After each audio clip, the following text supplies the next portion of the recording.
நாம் இது வரைக்கும் செஞ்ச எல்லா ஆப்ரேஷனையும் சக்ஸஸ்ஃபுல்லாக முடிச்சிட்டோம். இப்போ சிட்டியே நம்ம கண்ட்ரோலில் தான் இருக்குது. ஆனால் அப்சல் மஜித் ஆளுங்க சும்மா இருப்பாங்கன்னு நினைக்காதீங்க. அண்ணே, இதுக்கு மேலே நீங்கள் இங்கே இருக்காதீங்கண்ணே. கொஞ்ச நாளைக்கு லண்டன், துபாய் இந்த மாதிரி எங்கேயாவது போயிடுங்கண்ணே. ஏன்? இந்த 2 கொலைங்கனால சிட்டி ஃபுல்லாக ஒரே கலவரமாக இருக்கு. போலீஸ் எல்லா இடத்துலையும் தேடிக்கிட்டு இருக்காங்க. எந்த போலீஸாலையும் நம்மள ஒன்றும் பண்ண முடியாது. அது சரிண்ணே, ஆனால் நம்ம கொலை பண்ண ஆளுங்க அவங்கெல்லாம் சாதாரண ஆளுங்க இல்லைண்ணே. நம்மள மாதிரியே அவங்க கிட்டயும் பவரும் இன்ஃப்ளூயன்ஸும் இருக்கு. கண்டிப்பா அவங்க ஏதாவது பண்ணிடுவாங்க. நாம கொஞ்சம் கேர்ஃபுல்லா இருக்கணும்னே. அதனால தான் உங்களுக்கு கொஞ்ச நாளைக்கு எங்கேயாவது தலைமறைவா இருக்க சொல்றேன். At least for a month. This is my sincere request. உங்களை பிடிச்சு கொடுக்குறவங்களுக்கு 10 லட்சம் பரிசுன்னு சொன்ன கவர்மெண்ட் இப்போ 50 லட்சமா ஏத்தி இருக்காங்கன்னா பாருங்க. அண்ணே, நம்ம நிழலே நம்மளை ஏமாத்துற காலண்ணே இது. இந்த காலத்துல பணத்துக்காக யார் எதை வேணாலும் செய்வாங்கண்ணே. கொஞ்ச நாளைக்கு நாம ரொம்ப ஜாக்கிரதையா இருக்கணும்ண்ணே.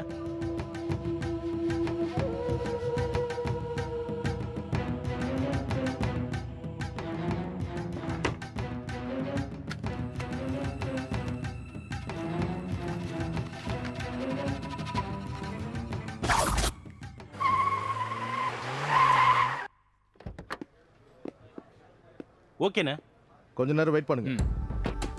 Chennai to Bombay flight IC2800 is ready to take off. Passengers flying to Calcutta by flight 1 CA Srikanth. Gurumurthy here sir. ஒருத்த மேல டவுட்டா இருக்கு. ஓவர். Follow him. எல்லாரையும் அலர்ட்டா இருக்க சொல்லு. செக்யூரிட்டி செக் முடியற வரைக்கும் வெயிட் பண்ணு. Are requested to hold on for another 2 hours of later flight. அவன் திரும்பி போறான். I think he is going out. Over. Follow him now. அவன் கார் கிட்ட போய்கிட்டு இருக்கான். ஓவர். Just block him. வண்டி எடு. என்னாச்சு? எடு.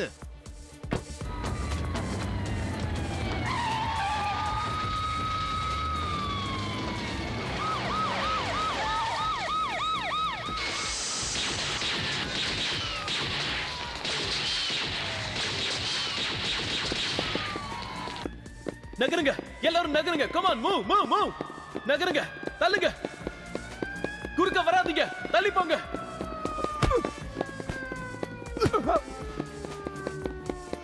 Stop there.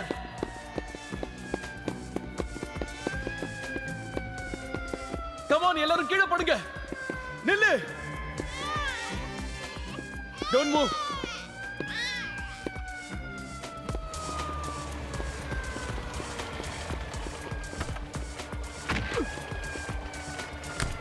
ஐயோ, என்னோட காரு.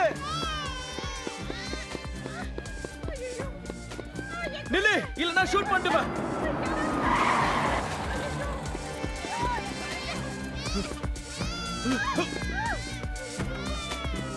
Come on. அண்ணே, வண்டி நிறுத்துங்க. அண்ணே, நிறுத்துங்கண்ணே.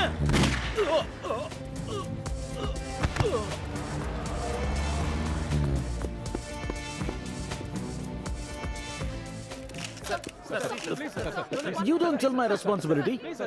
அவங்க வேலையை மட்டும் பாருங்க. பிரஸ் மீடியாவும் அத மறந்துறீங்க.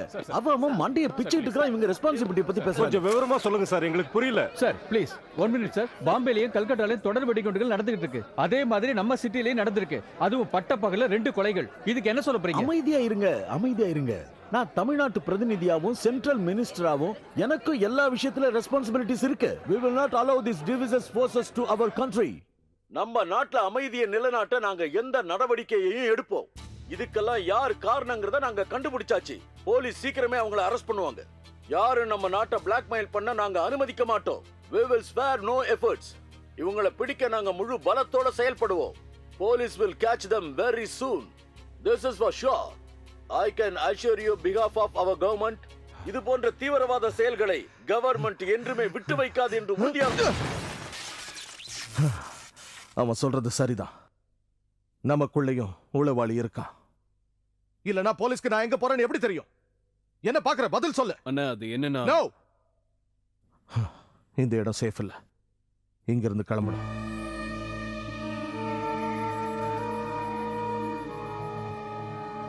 நான் ஒரு பிளான்.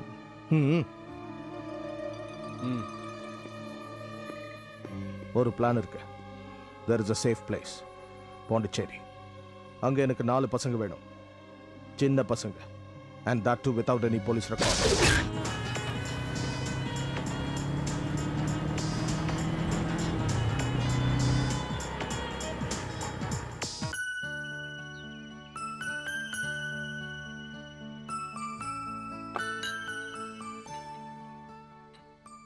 நிச்சயம் முடிஞ்ச உடனே வரதட்சணை தரதா சொன்னீங்க. ஆனா 1 மாசம் ஆயிடுச்சே. எல்லாம் உடனே சரியாயிடும்னு நினைச்சேன். ஆனா கொஞ்சம் லேட் ஆயிடுச்சு. ஏன்னா லோனு நேத்து தான் சாங்ஷன் ஆச்சு. லோனா? ஆமா, நான் என்னோட வீட்டையும் நிலத்தையும் அடமானம் வச்சு தான் உங்களுக்கு இந்த பணத்தை ரெடி பண்ணேன். வீட்டு அடமானம் வச்சு? அதெல்லாம் ஒன்றும் பிரச்சனை இல்லை. என் பொண்ணுக்காக தானே இதை பண்றேன். வீடு பொண்ணு பேர்ல தானே இருக்கு, அதை எப்படி அடமானம் வச்சீங்க? எனக்கு இதை தவிர வேற வழி எதுவும் தெரியல. கல்யாணத்துக்கு முன்னாடி இதையெல்லாம் நான் மீட்டுறேன். ஒரு பிரச்சனையும் வராது, எல்லாம் நல்லபடியா நடக்கும்.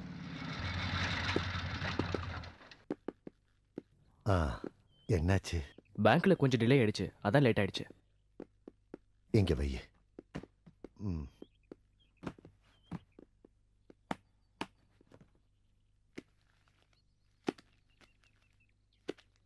சொன்ன அமௌண்ட் முழுசா இருக்குல்ல? இருக்கு. வணக்கம் சார். வணக்கம். யார் நீங்க? கம்ப்ளைண்ட் கொடுத்ததுனால வந்தோம். கம்ப்ளைண்டா? என்ன கம்ப்ளைண்ட்? உங்க பொண்ணுக்கு நிச்சயம் பண்ணிட்டீங்கல்ல? அதான் கம்ப்ளைண்டா? அது இல்ல, யார் இவங்க? இவங்கள மாப்பிள்ளை வீட்டுக்காரங்க. நீங்க யாருன்னு சொல்லலையே. இது வரதட்சணையா கொடுத்தது தானே? ஹலோ மிஸ்டர், நீங்க யாரு என்னன்னே சொல்லாம திடீர்னு நீங்க வந்து கேள்வி மேல கேள்வி கேக்குறீங்க. யார் நீங்க? முதல்ல அதை சொல்லுங்க. I am from the police department. வரதட்சணை வாங்குறதும் கொடுக்கறதும் குற்றம்னு உங்களுக்கு தெரியாதா?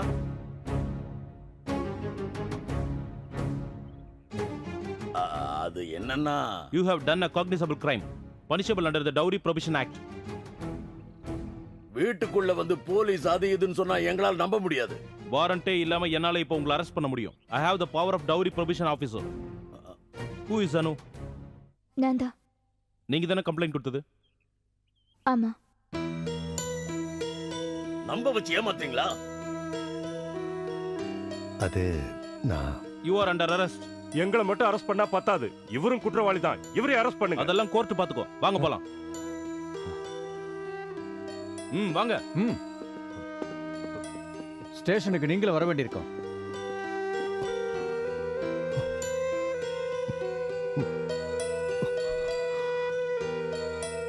ஏமா இப்படி எல்லாம் பண்ண? அப்பா, உங்க கஷ்டம் எல்லாம் எனக்கு புரியுது. பொம்பளை பசங்களை பாரமா நினைக்கிற காலம் எல்லாம் மலையேறி போச்சு. இவ்ளோ காலம் கஷ்டப்பட்டு படிக்க வச்சு என்ன பெரிய ஆளாக்கிருக்கீங்க. இதோட உங்க கடமை எல்லாம் முடிஞ்சு போச்சு. இந்த பேராசை பிடிச்ச உங்க வீட்டுக்கு என்ன கல்யாணம் பண்ணி அனுப்புனா நான் அங்க சந்தோஷமா இருப்பேன்னு நீங்க நினைக்கிறீங்களாப்பா? இந்த வருஷம் படிப்பு முடிஞ்சதுன்னா எனக்கு ஒரு நல்ல இடத்துல வேலை கிடைக்கும். அதோட நமக்கு இருக்கிற கஷ்டமும் தீர்ந்து போயிடும். அப்புறம் பெருசா சொத்து பணம்லாம் இல்லைனாலும் என்ன பிடிச்சிருந்து நம்மள புரிஞ்சுக்கிற ஒருத்தரை நீங்களே பார்த்து எனக்கு கல்யாணம் பண்ணுவீங்கப்பா.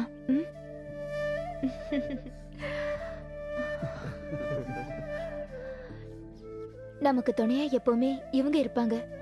இருப்பீங்கல்ல? இப்ராஹிம் முகமது உலக அளவுல தேடப்பட்டு இருக்கிற ஒரு பிரபலமான குற்றவாளி. 17 வயசு இருக்கும்போது ரயில்வே ஸ்டேஷன்ல டீயும் பேப்பரும் வித்துக்கிட்டு இருந்த இவன் எப்படியோ ஒரு பிக் பாக்கெட் ஆயிட்டான். ட்ரெயின்ல சின்ன சின்ன திருட்டுகளும் வழிப்பறியும் செஞ்சுக்கிட்டு இருந்த இவன் ரயில்வே போலீஸோட வாண்டட் லிஸ்ட்ல இருந்தான். அங்க ரொம்ப நாளைக்கு இருக்க முடியாதுங்கிறதுனால திருட்டு வண்டி ஏறி மும்பைக்கு வந்தான். அங்க ஆரம்பிச்ச அவனுடைய திருட்டு தொழில் 22 வருஷத்துல மிகப்பெரிய வளர்ச்சி அடைஞ்சிருச்சு. மும்பை தெருக்கல்ல சின்ன சின்ன திருட்டுகளும் வழிப்பறிகளும் செஞ்சுக்கிட்டு இருந்த முகமது இப்ராஹிம் கொஞ்ச காலத்துக்கு அப்புறம் அண்டர்வேல்ட் டான் ஆனா. மாஃபியா கூட்டத்தையோ நம்ம நாட்டை காட்டி கொடுக்கிற உளவாளி கூட்டத்தையும் தீவிரவாதி கூட்டத்தையும் வளர்க்குற பெரிய மாஃபியா கேங்கை சேர்ந்த தலைவர்களுக்கு தேவையானதை கொடுத்தும் கூட்டி கொடுத்தோம் இப்ராஹிம் முகமது பயங்கரமா வளர்ந்துட்டான். கடந்த 2 வருஷத்துல இந்தியாவில் இருக்கிற மிகப்பெரிய 2 சிட்டில நடந்த பாம் பிளாஸ்டுக்கெல்லாம் இவன் தான் காரணம். தான் வளர்ந்து வர ஒவ்வொரு கட்டத்திலையும் தனக்கு உதவி செஞ்ச ஒருத்தரையும் விட்டு வைக்காம போட்டு தள்ளிக்கிட்டே இருந்தான் Ibrahim Mohammed. For more updates, like, comment, subscribe to our channel.